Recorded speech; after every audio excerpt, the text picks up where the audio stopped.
കർണാടകയിലെ ദക്ഷിണ കന്നഡ ജില്ലയിലെ വളരെ പ്രസിദ്ധമായ തീർത്ഥാടന കേന്ദ്രമാണ് ധർമ്മസ്ഥലം. ഈ ക്ഷേത്രത്തിന്റെ നടത്തിപ്പ് ജൈനമതസ്ഥരായ ഹെഗ്ഡെ കുടുംബത്തിനാണ്. ഇതിന്റെ ഇപ്പോഴത്തെ പാരമ്പര്യ അഡ്മിനിസ്ട്രേറ്റർ ഡോക്ടർ ഡി വീരേന്ദ്ര ഹെഗ്ഡെയാണ്. 1968 19ാമത്തെ വയസ്സിലാണ് 21ാമത്തെ മുഖ്യ അഡ്മിനിസ്ട്രേറ്റർ അല്ലെങ്കിൽ ക്ഷേത്രത്തിന്റെ ധർമാധികാരിയായി ഇദ്ദേഹം ചുമതലയേൽക്കുന്നത്.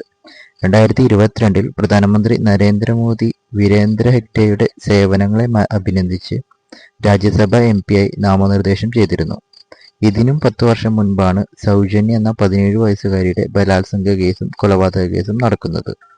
ഇതിപ്പോൾ വീണ്ടും ചർച്ചയ്ക്ക് കാരണമായിട്ടുള്ളത് 1995 മുതൽ 2014 വരെ ധർമ്മസ്ഥല ക്ഷേത്രത്തിലെ ശുചീകരണ തൊഴിലാളിയായിരുന്ന വ്യക്തി നടത്തിയ വെളിപ്പെടുത്തലിലൂടെയാണ്. 95 മുതൽ 2014 വരെ ഏകദേശം 450-ലധികം ആളുകളെ, പ്രത്യേകിച്ച് സ്ത്രീകളെയും യുവതികളെയും കൊലപ്പെടുത്തിയതിനു ശേഷം ഇദ്ദേഹത്തോട് അവരുടെ മൃതദേഹങ്ങൾ കുഴിച്ചിടാൻ പറഞ്ഞിട്ടുണ്ട് എന്നാണ് മൊഴി നൽകിയിരിക്കുന്നത്. ഇതിൽ ഉന്നതരുടെ പങ്ക് ഉള്ളതിനാൽ താൻ ചിലപ്പോൾ കൊല്ലപ്പെട്ടേക്കാം എന്നും ഇദ്ദേഹം പറയുന്നുണ്ട്. എങ്കിലും തന്റെ പക്കലുള്ള തെളിവുകളും മറ്റു വിവരങ്ങളും സുപ്രീം കോടതിയിലെ ഒരു അഭിഭാഷകന്റെ പക്കൽ ഇദ്ദേഹം ഏൽപ്പിച്ചിട്ടുണ്ട്.